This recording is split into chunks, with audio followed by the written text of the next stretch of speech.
तैमूर एक ऐसा शासक जिसका नाम इतिहास के पन्नों में क्रूर शासक के नाम से दर्ज है, जिसने इतना कत्लेआम किया था कि लाशों का समंदर बिछ गया था, लोगों के सरों से पिरामिड बना दिया था। इस वीडियो में आज हम तैमूर के भारत में आक्रमण के बारे में विस्तार से जानेंगे। और अगर आपने अभी तक मेरे चैनल को सब्सक्राइब नहीं किया है तो जल्दी से मेरे चैनल को सब्सक्राइब करें। तैमूर को तिमुर, तैमूरलंग, तिमूर, टैमरलेन और अमीर तैमूर भी कहा जाता है। तैमूरलंग में यह लंग से मतलब मेरा लंगड़े से है। इनका वास्तविक नाम शुजाउद्दीन तैमूर था। तैमूर का जन्म अप्रैल 1336 में आधुनिक उज्बेकिस्तान के कैश या फिर कैच में हुआ था और इसे एडवरजैंट में शहर सब्ज कहते हैं। तैमूर बरलस तुर्क खानदान में पैदा हुआ था। ये सुन्नी इस्लाम धर्म का समर्थक था। तैमूर मंगोल विजेता चंगेज खां और सिकंदर की तरह विश्व विजेता बनना चाहता था। 1369 में समरकंद के मंगोल शासक के मर जाने के बाद तैमूर ने समरकंद की गद्दी पर अपना कब्जा कर लिया। तैमूर एक कट्टर सेनापति होने के साथ साथ बहुत अच्छा कमांडर भी था। तैमूर ने धीरे धीरे ट्राइब्स को जीतना शुरू किया। वो वहां पर ट्राइब्स का भरोसा जीता और अपने एम्पायर को एक्सपेंड करते रहता। तैमूर जहां भी जाता था वहां पर लाशों के ढेर बिछा देता था। तैमूर का एरिया पश्चिम एशिया से लेकर मध्य एशिया होते हुए भारत तक फैला हुआ था। और अगर मैं आपको थोड़ा और डिटेल में देखें तो इसके साम्राज्य में Transoxiana, Turkistan, Afghanistan, Persia, Syria, Kurdistan, Baghdad, Georgia, Asia Minor का कुछ भाग और भारत शामिल था। अब तैमूर ने सोचा कि क्यों ना भारत में चला जाए, क्योंकि तैमूर भारत की वेल्थ से बहुत अट्रैक्ट हुआ था। भारत में जाने से पहले हम यहाँ कुछ बातें देख लेते हैं। एक्चुअली में तैमूर ने खुद को लोगों के सामने अपने आप को खुदा के मसीहा के रूप में पेश किया था और वो कहता था कि मैं वही कर रहा हूँ जो उन्होंने मुझे करने के लिए कहा है। तारिक ए फिरोजशाही ग्रंथ, यह ग्रंथ जो था वो शम्से सिराज अफीक ने लिखा था। यह ग्रंथ मेनली फिरोज शाह तुगलक के बारे में है, लेकिन अफीक ने इसे तैमूर के आक्रमण के बाद लिखा था।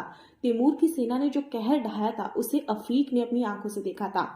तुजुक के तैमूरी ग्रंथ इसे तैमूर की बायोग्राफी भी कहते हैं। इसमें तैमूर ने जो दिल्ली पर आक्रमण किया था उसकी जानकारी मिलती है।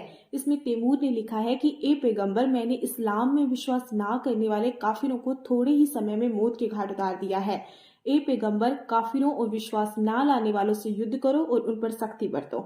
अब हम चलते हैं भारत की तरफ। भारत में इस समय तुगलक राजवंश का शासन था।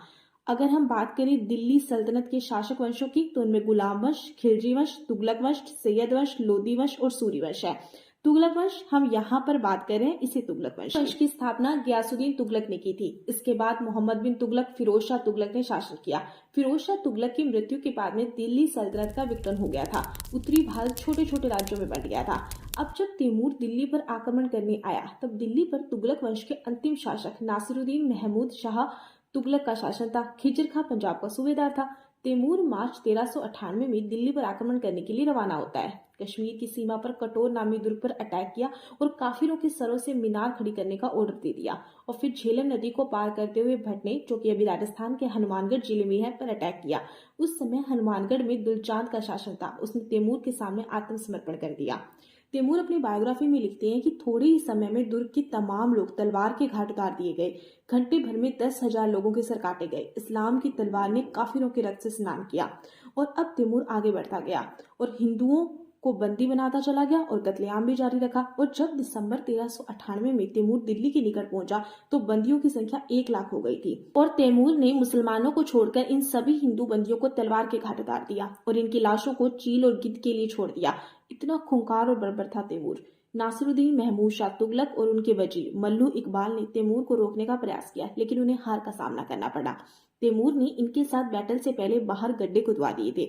जब नासिरुद्दीन की सेना हाथी पर युद्ध करने के लिए आगे आई तो उनके हाथी गड्ढों में फंस गए और तैमूर ने उन गड्ढों को जला दिया। तैमूर ने हाथियों को जिंदा जला दिया था। अब हारने के बाद नासिरुद्दीन महमूद शाह तुगलक गुजरात चला गया और मल्लू इकबाल बुलंदशहर यानी कि जो उत्तर प्रदेश में है वहां पर चला गया। 18 दिसंबर 1398 को तैमूर ने दिल्ली में प्रवेश किया, लेकिन तैमूर के सैनिकों का दिल्ली के लोगों के साथ विवाद हो जाता है, जिससे तैमूर ने कत्लेआम का आदेश दे दिया। दिल्ली में ये कत्लेआम 15 दिनों तक चलता रहा। दिल्ली को लूटने के बाद तैमूर ने खिजर खां को पंजाब, मुल्तान और दीपालपुर का सूबेदार बनाया। जनवरी 1399 में तैमूर मेरठ, हरिद्वार, कांगड़ा, जम्मू कश्मीर को लूटकर वापस समरकंद चला गया। तैमूर ने भारत में बहुत कत्लेआम किया और भारत का खजाना लूट कर ले गया।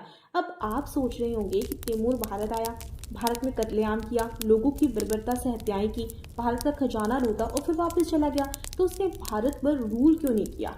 क्योंकि देखो, उसका मेन मोटिव रूल करना था ही नहीं। उसके पास पहले ही बहुत बड़ा एम्पायर था और उसे भारत से बस खजाना चाहिए था। तैमूर ये चाहता था कि भारत में लोग इस्लाम को स्वीकार करें, यानी भारत में इस्लाम फैले। तैमूर चाहता था कि सारे हिंदू मुस्लिम में कन्वर्ट हो जाएं। भारत में राजनीतिक हालात ठीक नहीं थे और इसी कमजोरी का फायदा तैमूर ने उठाया। इस वीडियो में आज इतना ही, और अगर आपका इस वीडियो से रिलेटेड कोई क्वेश्चन है तो आप मुझे कमेंट सेक्शन में जरूर बताएं।